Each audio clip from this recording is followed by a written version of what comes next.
Yo, you shoulda know. Mad be life music entertainment in future, timeless. Bigger mother, father, prince and princess. Chinonetsa azvipere mupenyu, farira wamuka uri mpenyu. Ingoti Mwari ite kuda kwenyu, nyangwe vamwe vakati wewe haubate chipenyu.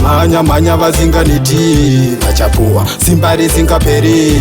Enda unovhura rako paiperi, una simba remwanakomana Emmanuel.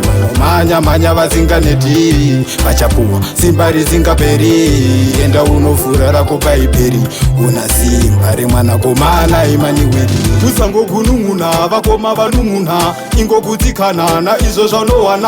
Upenyu hwatinorarama haumbofanana, musi uchafara zvako zvanaka mangwana. Upenyu wakakosha kutodarika ndarama, usatengesa mweya wako chida maobhama, chida kutenga pizza kana shwama, kuda kurarama sachika nariyana. Manya Vasinganeti vachapuwa, simba risingaperi. Enda unovhura rako paiperi, una simba remwanakomana Emmanuel. Manya Vasinganeti vachapuwa, simba risingaperi. Enda unovhura rako paiperi, una simba remwanakomana Emmanuel.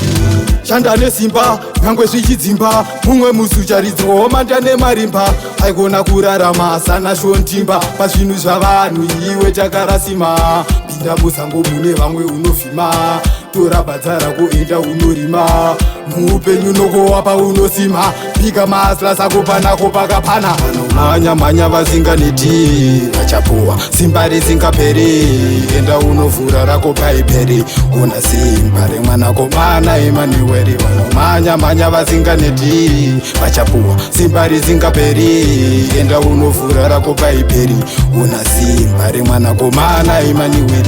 Usangogunun'una vakoma vanun'una, ingokutsikana na izvo zvanowana. Upenyu hwatinorarama haumbofanana, mumwe musi uchafara zvako zvanaka mangwana. Upenyu wakakosha kutodarika ndarama, usatengesa mweya wako chida maobhama, chida kutenga pizza kana shwama, kuda kurarama sachika nariyana. Manya Vasinganeti vachapuwa, simba risingaperi. Enda unovhura rako paiperi, una simba remwanakomana Emmanuel. Manya Vasinganeti vachapuwa, simba risingaperi. Enda unovhura rako paiperi, una simba remwanakomana Emmanuel.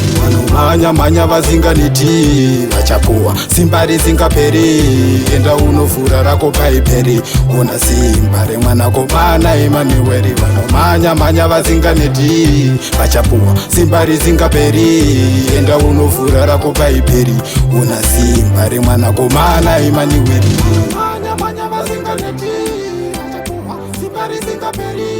Enda unovhura rako paiperi, una simba remwanakomana Emmanuel. Manya Vasinganeti vachapuwa, simba risingaperi.